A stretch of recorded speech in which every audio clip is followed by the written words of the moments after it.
मित्रांनो, शेतकऱ्यांना फक्त 2च वर्षी चांगले रेट मिळतात. एक म्हणजे दुष्काळाच्या वर्षी, दुसरं म्हणजे इलेक्शनच्या वर्षी.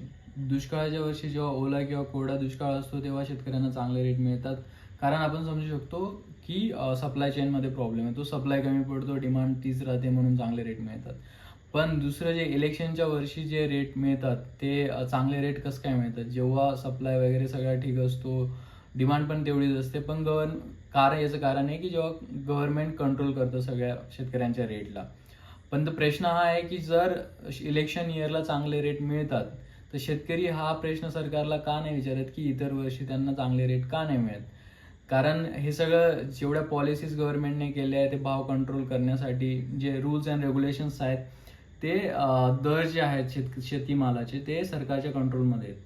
आणि जर इलेक्शन इयरला ते चांगले रेट देऊ शकतात तर ते इतर वर्षी देऊ शकतात, पण ते तसं होत नाही. त्याचं कारण काय?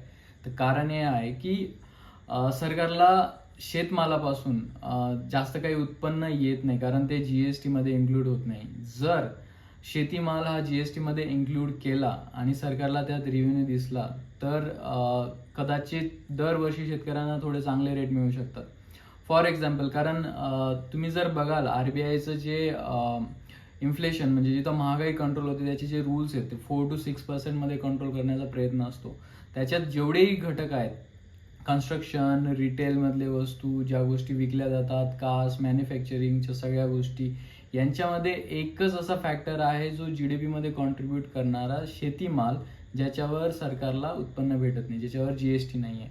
जर GST असेल तर it becomes lucrative for the government. तर त्यांच्यासाठी जर अट्रॅक्टिव्ह झालं तर ते कदाचित भाव चांगले ठेवण्याचा प्रयत्न करतील. आणि त्याचा दुसरा आणखी फायदा हा की जे व्यापारी शेतीमालावर इतर भाव चढवून किंवा जो एक्स्ट्रा मार्जिन ठेवून मोठे होत आहेत त्यांच्यावर सुद्धा सरकारचा कंट्रोल येईल.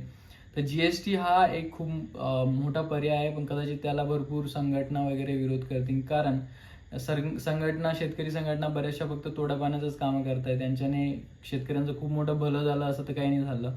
आणि फक्त ज्या शेतकरी संघटना आहेत त्याही ज्या नगदी पिकं आहेत, जास्त करून ऊस वगैरे यांच्यासाठीच आहेत, इतर पिकांकडे कोणी लक्षही देत नाही.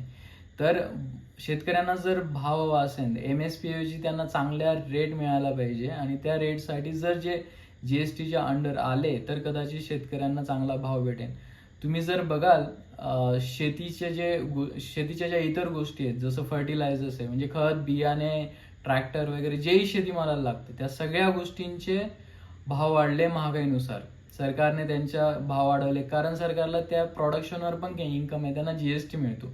पण आणि ते सबसिडाईज घेऊन थोडंफार वगैरे कन्सेशन देतात, बट इतर बेनिफिट होतो गव्हर्नमेंटला आणि बाकी इंडस्ट्रीला.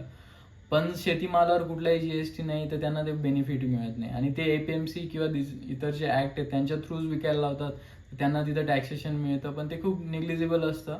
ऍक्च्युअल जर GST वर सेल झाला वर्ल्ड वाईड, तुम्ही विचार करा, वर्ल्ड वाईड नाही, देशांतर्गत 140 करोडच्या वर लोकसंख्या आहे. दिवसभरातनं किती मोठा शेतकऱ्यांचा माल विकला जात असेल, आणि त्यातनं जर GST रेव्हेन्यू सरकारला दिसला तर कदाचित शेतकऱ्यांचे चांगले दिवस येतील.